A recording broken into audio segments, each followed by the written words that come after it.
Hi hello வணக்கம். இன்னைக்கு நம்ம ஜே சபரிஸ் டைரக்ஷன்ல சூப்பர் குட் சுப்பிரமணி, வையாபுரி, பல கருப்பையா, விஜய் சித்ரான்னு சொல்லிட்டு ஏகப்பட்ட பேர் நடிச்சு வெளியான படம் தான் பரமன். இந்த படத்தோட விமர்சனத்தை பாக்குறதுக்கு முன்னாடி நம்ம சேனல் நீங்க சப்ஸ்கிரைப் பண்ணி வச்சுக்கோங்க. அப்பதான் நான் போடுற வீடியோ உங்களுக்கு வந்து கிடைக்கும். பரமன் இந்த படத்தினோட கதை என்னன்னு பாத்தீங்கன்னா, ஒரு விவசாயி அந்த விவசாய நிலத்துல வந்து ஒரு 2 ஏக்கரா 3 ஏக்கரா வச்சுக்கிற விவசாயி, அந்த ஏரியாவுல ஒரு பங்காளி சண்டை நடக்குது ஓப்பனிங்ல. அந்த பங்காளி சண்டையில தீர்ப்பு வந்து நம்ம பரவனுடைய ஆளுக்கு கிடைச்சிருது. அவங்க வந்து ஒரு ஃபேமிலியா இருக்காங்க. அதாவது வந்து ஒரு அப்பா, ஒரு பையன், அவங்களுக்கு ஒரு பையன், அப்புறம் மனைவி, மருமகள், மகள், பேத்தின்னு சொல்லிட்டு ஒரு குடும்பமா வாழ்ந்துட்டு இருப்பாங்க. அப்ப என்ன ஆகுதுன்னு பாத்தீங்கன்னா, பங்காளி சண்டையில இவங்க பக்கம் வந்து தீர்ப்பு வந்தது. ஓகே, காடு உங்களுக்கு தான் சொந்தம்னு வந்துருது.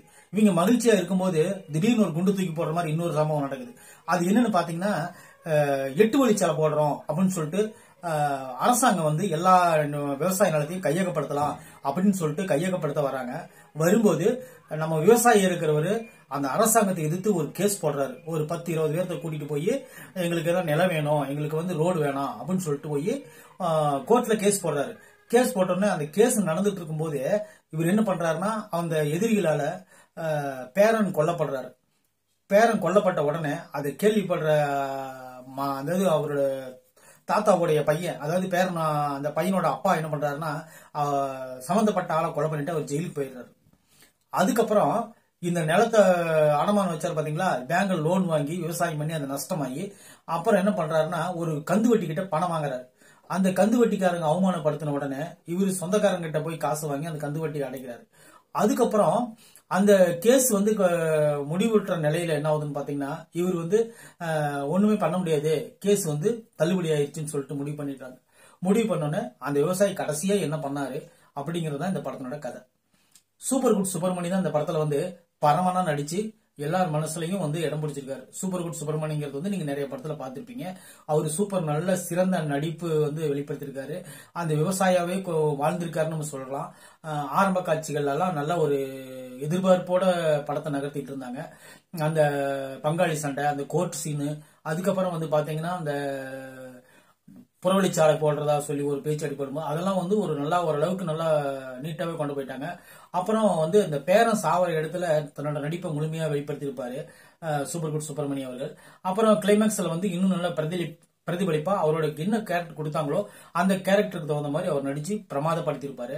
உண்மையிலே அது சூப்பரான விஷயம். அவருக்கு பையனா வர வையாபுரி வந்து முழுநீள குடிகாரனா இருப்பாரு. அவர் குடிகாரனா இருக்கிறது சில நேரங்களில் எரிச்சல் ஊட்டும்.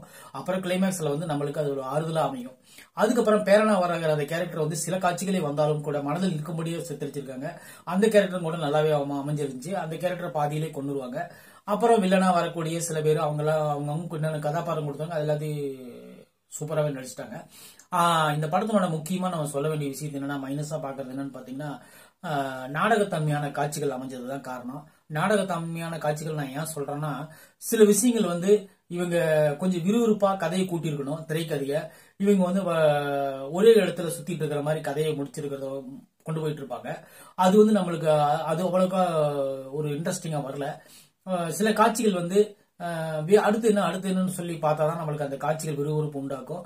இது வந்து முழு நீளமா ஒரு விவசாயத்தை பத்திய படமா அப்படி அமைஞ்சதுனால இந்த காட்சிகள் எல்லாம் கொஞ்சம் கவன ஈர்ப்போட கட் பண்ணியிருந்தாங்கன்னா, இந்த படம் வந்து ஒரு 1.5 மணி நேரத்துக்குள்ள எடுத்திருந்தாங்கன்னா கண்டிப்பா இந்த படம் பேசப்பட்டிருக்கும். இந்த படம் வந்து ஒரு 2 மணி நேரத்துக்கு மேல எடுத்தனால இந்த படம் வந்து கொஞ்சம் நம்மளுக்கு சலிப்பா ஏற்படுத்துற மாதிரி தான் இருக்கு. மற்றபடி இந்த படம் வந்து கிளைமேக்ஸ் எல்லாம் நெருங்கும் போது உண்மையிலே விறுவிறுப்பாகவும் பரபரப்பாகவும் போகுது. இந்த படத்தினோட பிளஸ். உங்களுக்கு டைம் கிடைச்சா இந்த படத்தை நீங்க ஒரு டைம் பாருங்க. இந்த படம் உங்களுக்கு பிடிச்சிருந்துச்சுன்னா, நான் என்னோட விமர்சனம் உங்களுக்கு பிடிச்சிருந்துச்சுன்னா கண்டிப்பா நீங்க நம்ம சேனலை சப்ஸ்கிரைப் பண்ணி வச்சுக்கோங்க. 45 to 50 மார்க்குள்ள இந்த படத்துக்கு நம்ம கொடுப்போம். இந்த சேனல் நீங்க சப்ஸ்கிரைப் பண்ணி நம்ம வீடியோவை தொடர்ந்து பாருங்க. தேங்க்யூ.